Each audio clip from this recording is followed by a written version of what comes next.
தேவாலயத்தினுடைய வாசல்ல ஒரு பிச்சைக்காரன் பிச்சை எடுத்துக்கிட்டு இருக்கான். அவன் தாயின் வயிற்றுக்குள்ள இருக்கும்போதே சப்பானியா இருந்து சப்பானியாய் உருவாகி பிறந்தவன். அவனால பொறந்ததிலிருந்து 40 வருஷமா நடக்க முடியாது. யாருனாலும் ஒரு உதவி தான் வேணும். அவன தூக்கி கொண்டு வந்து ஆலயத்தின் வாசல்ல வச்சு பிச்சை எடுக்க வைக்கிறாங்க டெய்லி. அன்றைக்கு தேவனுடைய மனிதர்கள் 2 பேர் அந்த பக்கம் கடந்து போகும்போது, அவன் என்ன பண்றான், எதனாலும் நம்ம கையில பிச்சை குடுப்பாங்களான்னு சொல்லி அவங்க கைய நோக்கி பார்க்குறான். அப்ப அவங்க அத புரிஞ்சுகிட்டு சொல்றாங்க, "என் கையில பொன்னும் இல்ல, பொருளும் இல்லப்பா.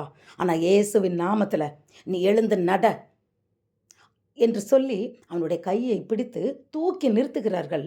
ஆச்சரியம் பிரியமானவர்களே! அவன் கரடு முரடான கால்கள் பெலன் கொள்கிறது. அவன் சப்பையான கால்கள் நேராக மாறுகிறது.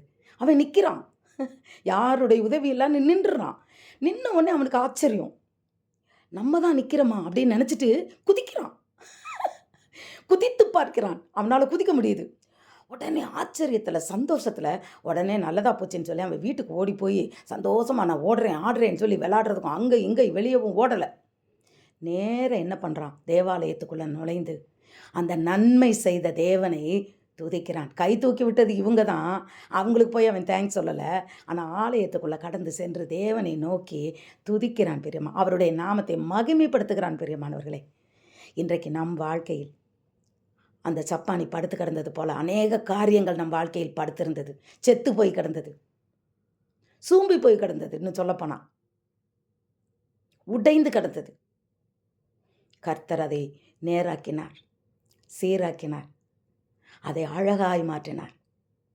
சிருஷ்டிகர் அதை உருவாக்கி நம் கரங்களில் கொடுத்தார். அது மாத்திரமில்ல, மரித்து போய் கிடந்த எத்தனையோ காரியங்களை தேவன் உயிரடைய செய்தார். நம் தலையை உயர்த்தினார். அந்த காலத்தில் எத்தனையோ பேர் முன்னத்தில் தலை குனிஞ்சி வாழ்ந்த நம்மை தேவன் தலை நிமிரச் செய்தார். ஆசீர்வாதத்தை அள்ளி கொடுத்தார். இன்று நாம் அவருக்காக என்ன செய்கிறோம் பிரியமானவர்களே? அந்த பிச்சைக்காரன் கூட தேவனுடைய நாமத்தை மகிமைப்படுத்துகிறான்.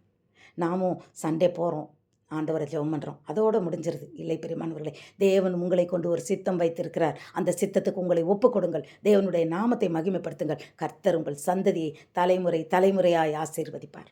God bless you.